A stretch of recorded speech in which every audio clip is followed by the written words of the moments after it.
As I said, I left my clubs at home, so I'm renting these clubs. They don't look like good clubs, and I'm missing my number 2 driving iron. I don't use a mallet putter, but I'm playing golf in Klamath Falls on a vacation in the middle of the week, so not much to complain about. I don't care how I do. I just want to get a game in. Course looks really nice, so let's check it out. So, I can't hit a driver. Anybody who plays with me knows that. I just can't. I don't know what it is. I don't know if it's mental or if it's something I just can't do.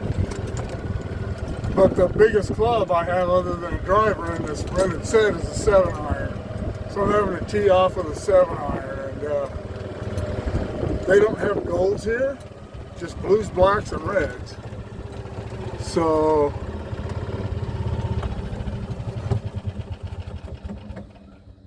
let's see how this goes. And I already lost my scorecard. I don't even know where it went. All right, so they do have golds. The golds and the reds are in the same place. So, yeah, now I don't feel so bad about hitting my 7 off the tee. Actually, I did figure out that there is a 6 iron on here. And but hey, I shot at 8 on the first hole because I lost 2 balls on the first hole. Hit one out into the driving range and wasn't going to chase it. And then my third shot, I don't know where it went. So, yeah, got an 8 on that one. But I parred the next 2. I got a 4. The third was a par 3. I just parred that. So, nice course. It's really wet. A lot of sprinklers. It's not raining or anything. But, yeah, so far so good.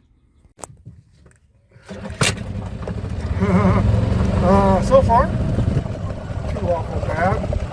Still doing okay for not having a glove. Clubs I've never played with that have regular grips.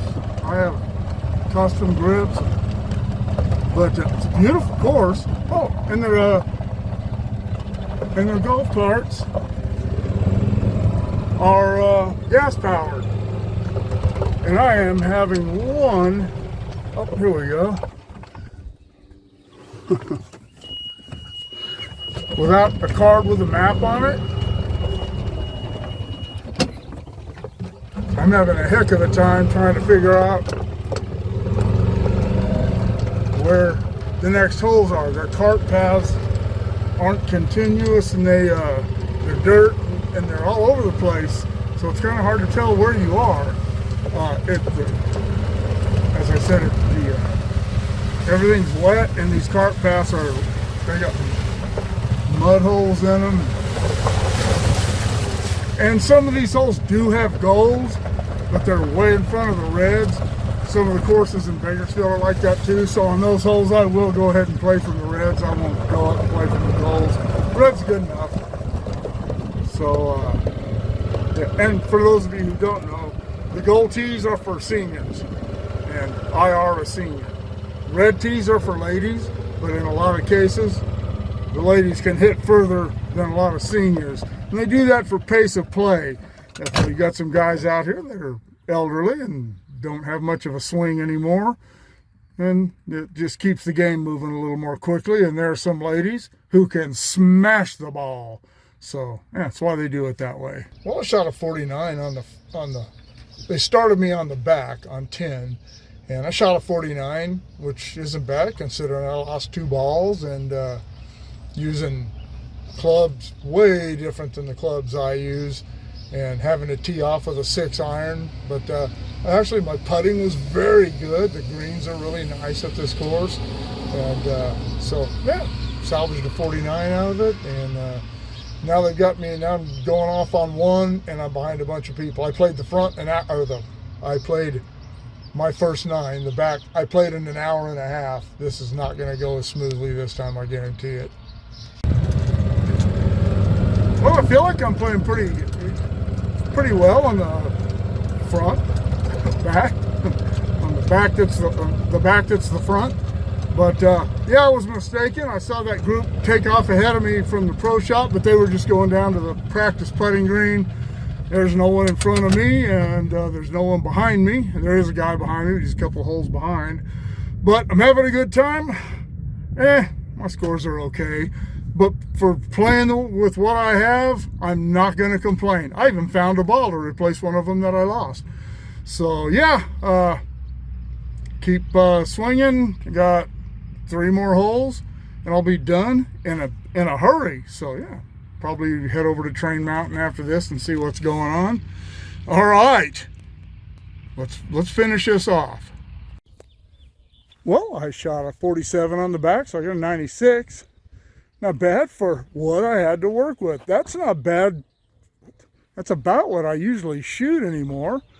So yeah, a really nice course. Not real difficult. Probably had a lot to do with shooting a 96. But I had a lot of fun. Oh, there's somebody up there waiting for me. This guy's cheating his holes. I jumped a whole hole ahead because I already played it. And he's already right behind me, which is impossible because I got confused on the front and played a number on the back and played number 5 thinking it was number 17 and it's a par 5 and I shot a 6 on it. And then so when I went by it on this last run, I just skipped the hole. So there's no way he's that close behind me in a fair game. So his problem. But anyway, good game. Shield Crest golf course, Klamath Falls. If you're ever up here, I recommend the course. A little bit pricey, but not bad. I think it's 70 or 75 bucks on a weekday. So yeah, check it out. All right, see you around.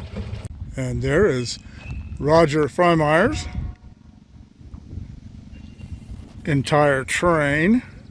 You saw the locomotive that you talked about in the shop on the last video. And I guess Roger's around here somewhere. But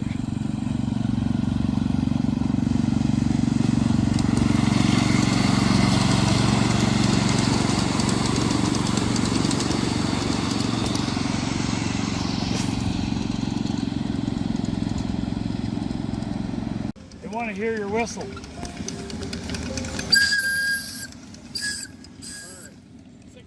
It's a weak one. Is he? Yeah, that small balloon looks bigger than the others. It's because it's a bigger scale. See those cars? So that's built. All right, well, rather than taking a van or a golf cart up to the top today from the parking area, I took a train. I didn't even realize I had this yesterday. I'd have waited for them. And there is Roger Freimeyer's train.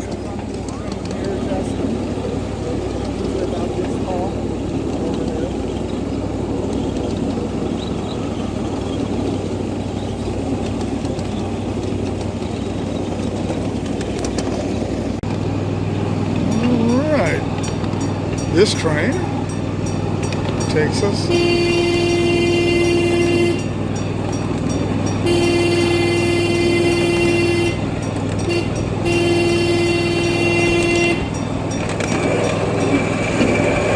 top.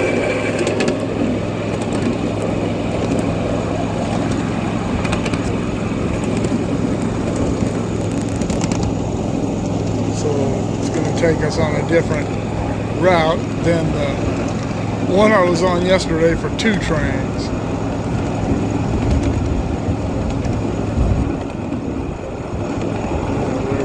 Main line meet.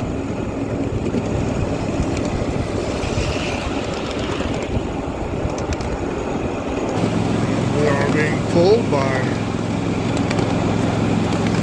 that SP locomotive, and again, I don't know what it is, one of the high nose, I don't know if it's an SD or a GP.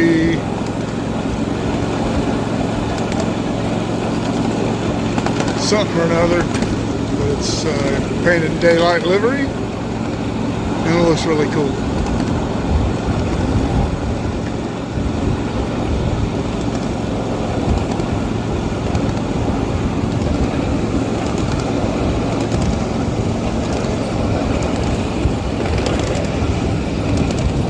Got these 3-mile-an-hour signs when we're approaching interlockings.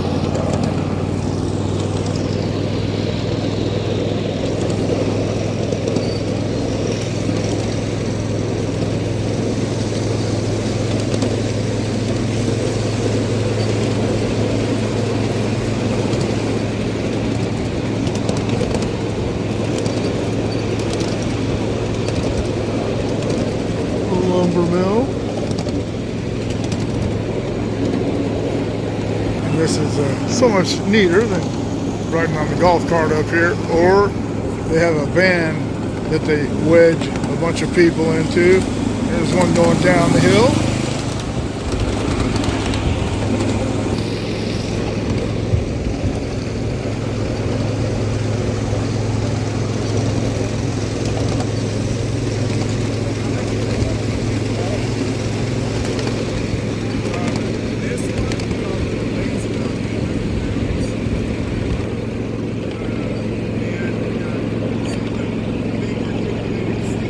Those cars whizzing by over there. That is Highway 97. And we're right across the street from the campground that's north of the casino at Chillicothe. There's camping up there. That's probably for real VIPs being this close.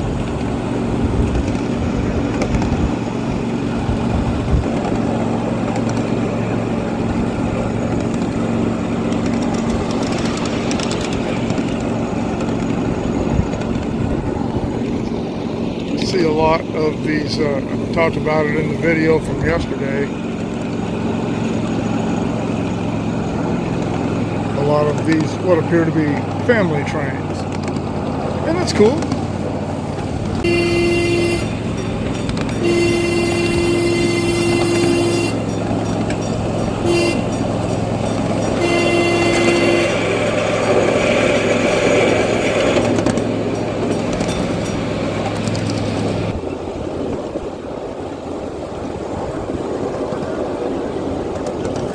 Cantilever bridges. There are quite a few of them around here.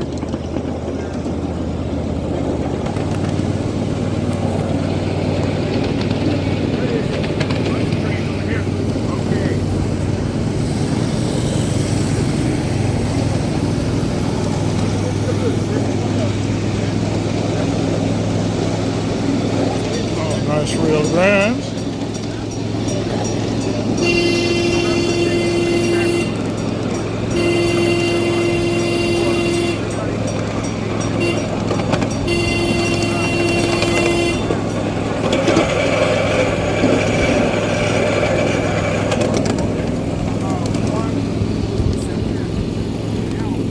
Coaling facility. Very cool. Storage tracks under it. 6 of them. 6 storage tracks. You see these signs that say left and right, whatnot, around it as we go by. Tells the engineers which way to leave the switches lined. And they also have them that say left or right to go onto one subdivision or another. There's that double-headed ST. Maybe that's why I didn't see it running yesterday. It was running on this shuttle line. There's a couple of outfit cars up there. Oops. And for those of you who UP center cupola and a SP bay window. For those of you who don't know what outfit cars are, they were pretty much dormitories for maintenance of way and signal employees who were working out in the middle of nowhere. And that's where they would sleep at night, was in the outfit cars. Food was provided. Train covered up and stored on top of that bridge there. It's a really cool looking. There's another one over there. It's all grown over with weeds.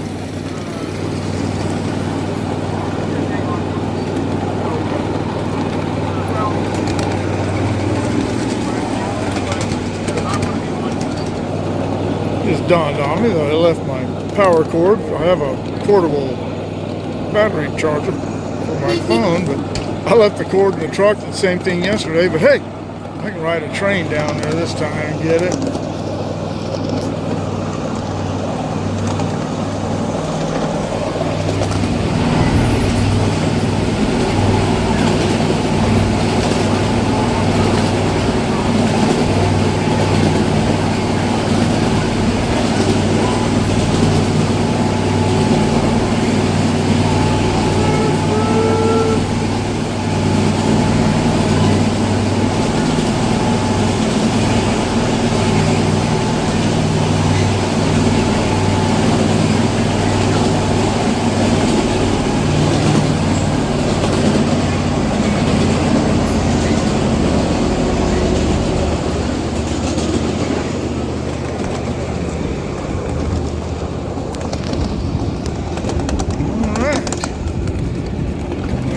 yard. To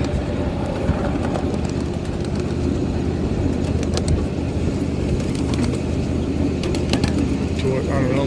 I call it the departure yard because over that way is where the maintenance yard, storage tracks, all that stuff's over there, and the shop and everything that you saw yesterday. All right. And okay, we are at the turntable, and as you can see, there are significantly fewer trains and locomotives here today than there were yesterday.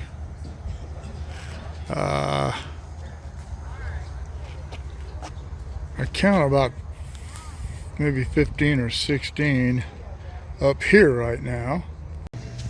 And same story over here. There is Joel. I ran into him just a minute ago. He's leaving today.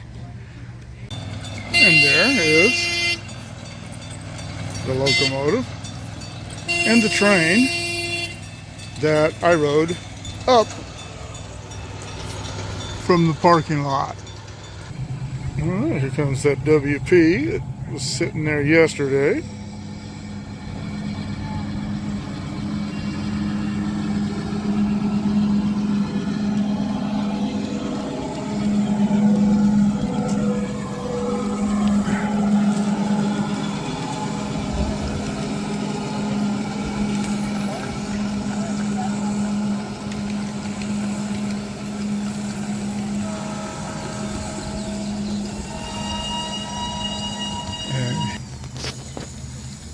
And this gentleman is on the same.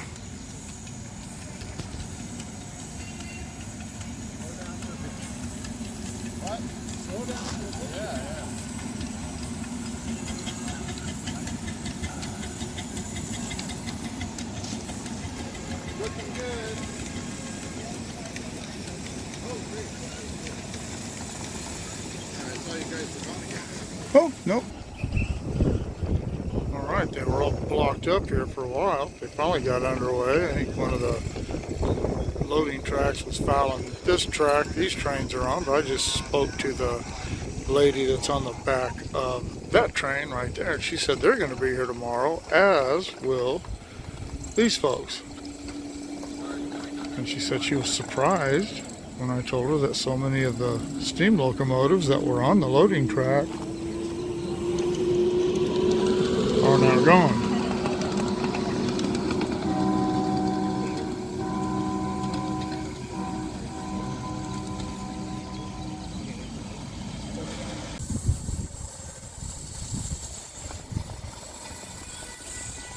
This guy coming off the turntable.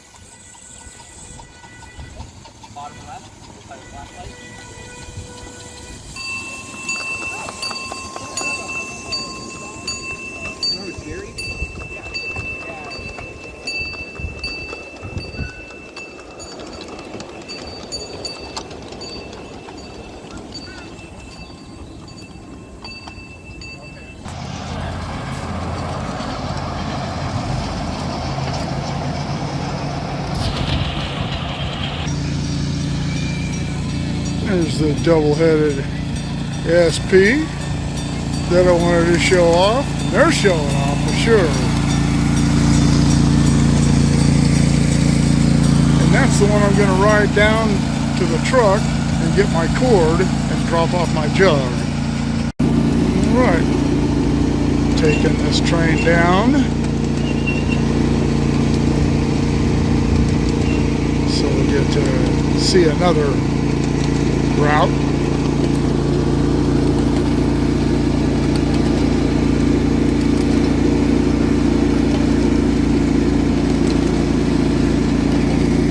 This is the route. If you're leaving the campground and parking area and coming up, that's the route you'll take. There is the camping area down there. It's hard to get a the scope of the camping area because of all the trees, but there are a lot of people camped here. But just in the last half hour or so, I've watched 3 more people load their equipment up and leave. There's that big towing facility went by from down below.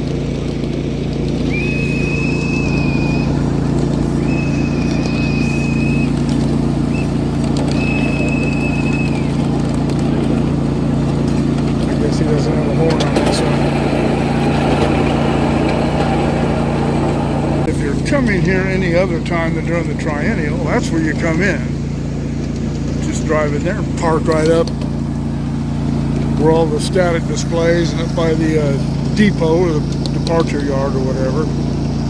And you just come in that way. You don't have to walk a mile up the hill or take a shuttle.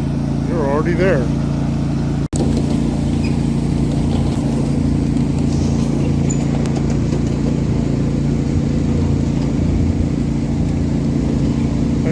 This was over here. K&W Diner. I guess you can, if you're a member, you can come over here on your train and get something to eat. Crystal Springs Railroad. And that's the Heisler, I think.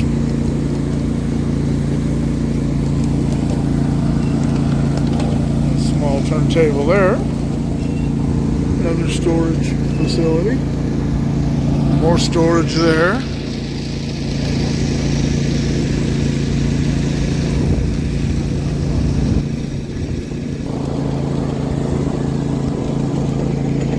DeSoto and Iron Mountain Railroad. And right back there, and right back behind us a little ways, is where we had one of our derailments. The first time we came up, me and Kenny, we ended up having 2 derailments that day. Pedestrian trail there, it looks like, and a Teddy Bear's Picnic.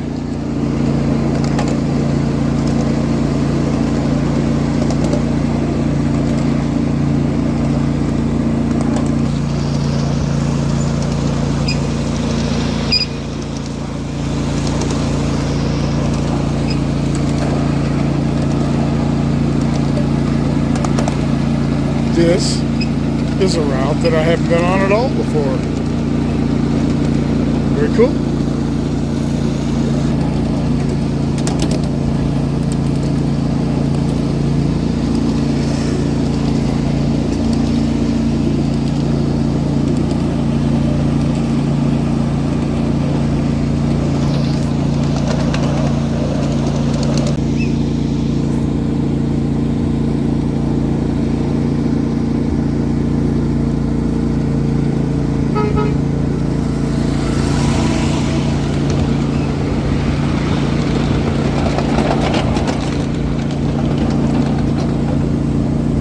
Sorry about the extreme magnification there.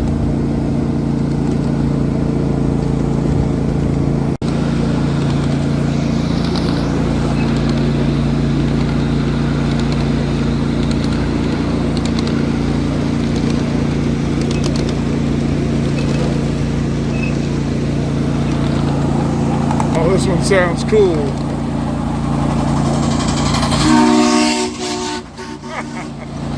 That's neat.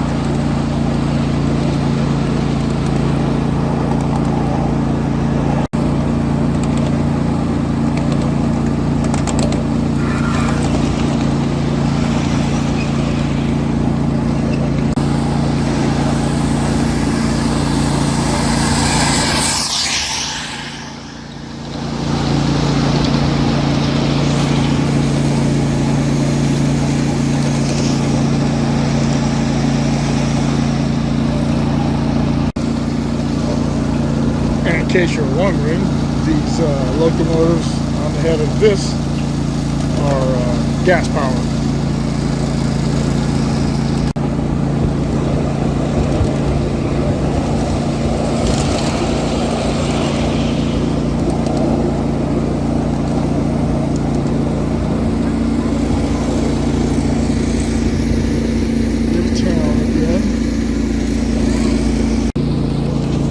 there is a highball signal.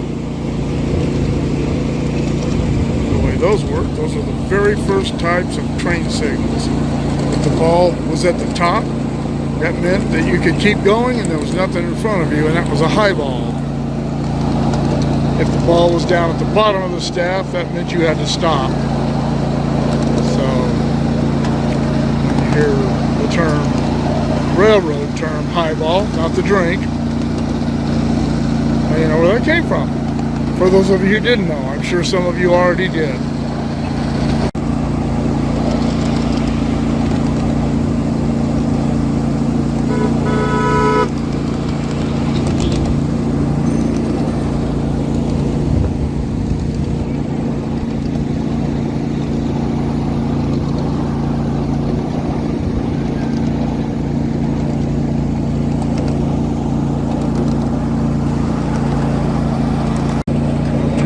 Station. Yeah, parking lot.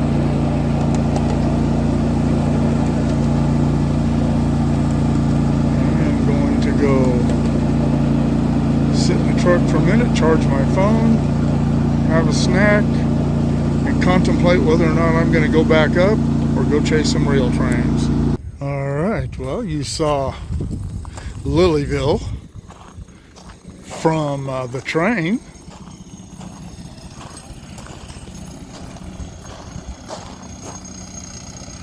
BO going on, but yeah, we'll take a little walk around it. Look like Gumby and Pokey cows,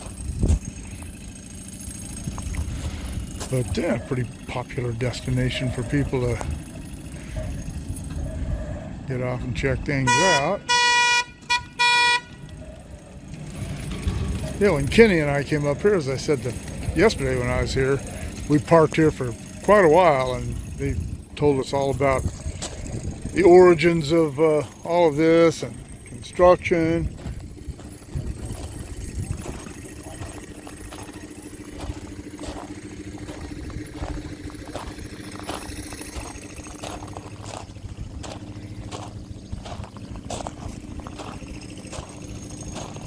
And I'm sure all these names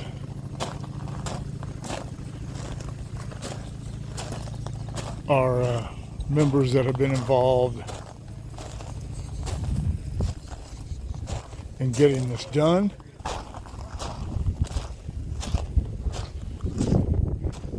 Maori Bathhouse. They have advertising signs. A little fake river here. And looks like they're excavating over there to make a pond or a lake. And there is the mine and its attendant structures.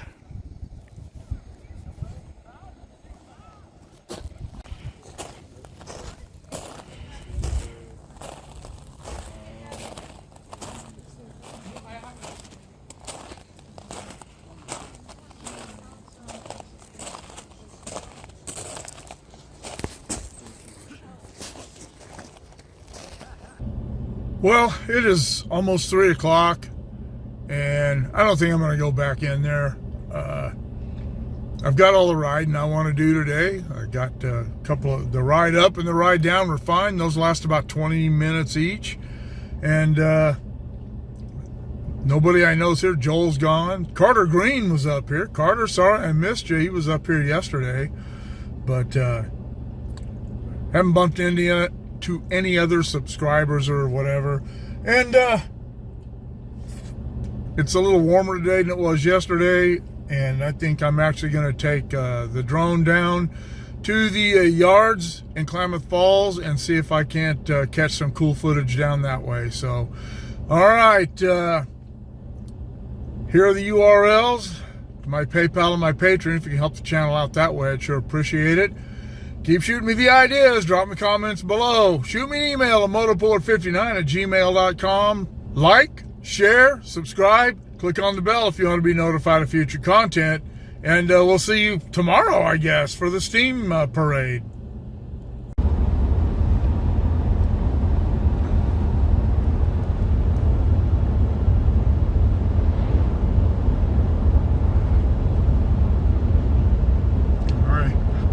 not looking through my phone.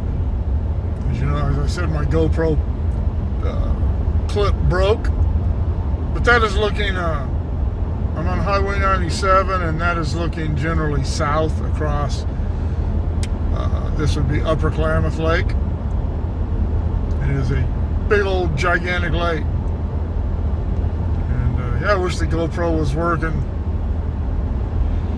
Well, the GoPro's just fine, but the clip's broken. And it's not something you can just go buy at the store. I don't think. I don't know. I'm going to Walmart right now because I lost my water jug. That fence looking thing right there's a slide fence for the railroad tracks, which are right there. I guess you can see it. But anyway, that is what Klamath Lake looks like driving south down Highway 97.